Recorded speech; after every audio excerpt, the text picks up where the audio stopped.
Children, ఇప్పుడు మనం alphabet Bingo ఆడబోతున్నాం. మీరు ఇలా టేబుల్ రాశారు కదా, A to Y. నేను ఒక్కొక్క లెటరు చెప్తాను, ఆ లెటర్స్ మీరు కట్ చేస్తారు. ఫస్ట్ ఎవరైతే అన్ని కంప్లీట్ అవుతాయో వాళ్ళు బింగో అని చెప్పాలి. Okay?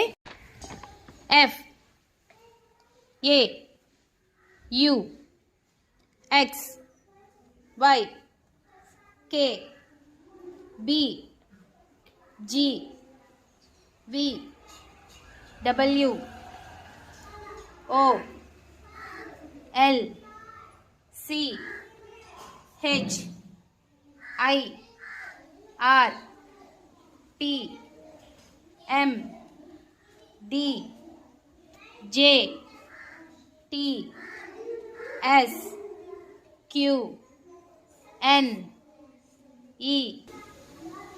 Bingo. Very good. Chandni, first bingo.